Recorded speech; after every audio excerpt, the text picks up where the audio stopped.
नमस्कार मंडळी. तर या दादांनी आपल्याकडनं पहिल्यांदा औषध नेलं होतं आणि ते ना कुठून आले ते स्वतःहून सांगतील आणि काय त्रास होता त्यांना. दादा तुम्ही कुठून आले ते? आम्ही नाशिकहून चांदोड तालुका.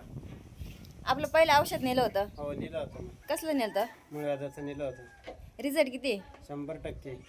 आता आणले ते त्यांच्या मित्रांना म्हणजे त्यांच्या घरच्या फॅमिलीला असेल हो, दोघं तिघं घेऊन हा, आलोय तर मग परत. त्यांना घेऊन आले ते. हो.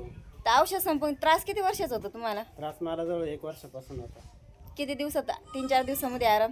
तिसऱ्या दिवसपासूनच आराम जाणवला पूर्णपणे. हो. तर त्यांचा काही म्हणजे परत ऑनलाईन मागण्यासाठी त्यांचा फोन पण नसेल लागलेला. आणि नाही, मी फोन केला होता पण फोन काही लागला नाही. मग आज या तिघांना घ्यायचं होतं, त्यांना घेऊन आलो.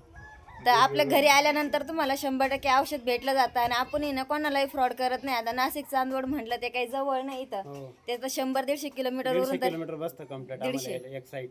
तुमच्या घरापासून यायला हो, घरापासून. म्हणजे 300 किलोमीटर त्यांना जाणं येणं नाही. हो. तर कोणी पण आपला रिझल्ट येण्यास म्हणजे नुसतं फक्त सांगण्यासाठी येत नाही. तर त्यांना म्हणजे स्वतःहून ते पहिल्यांदा अगोदर रिझल्ट घेतात ते त्यांच्या काय म्हणतात आपलं अगोदर त्यांच्यावर उपचार करतात ते. त्याच्यानंतर मग ते बाकीच्या मित्रांना घेऊन येतात ते. तर आपलं जे आहे ते कमीत कमी खर्चामध्ये म्हणजे प्रत्येकाचा आजार कमी व्हावा त्यासाठी आपण ह्या प्रत्येकाचं सेवा करत चालतोय. तर आज त्यांना फरक जाणवलाय म्हणून ते पण कोणाचे तरी आता आशीर्वाद घेऊन राहिले ते. तर कमीत कमी लवकर त्यांना म्हणजे कमी खर्चामध्ये पण आणि इलाज लवकर होऊन जातो आपल्याकडं. तर त्याच्यात काही घेताना काही त्रास वगैरे जाणवतो का? नाही, काहीच नाही. नाही, काही त्रास नाही झाला. आता तुम्ही इथं आल्यानंतर तुम्हाला बोलायचं आहे काय? बोल ना. हा, पहिल्यांदा चालू आहे. आता काही लाजतात ते बोलायला म्हणजे त्यांना प्रत्येकाला सवय नसते ती बोलायची.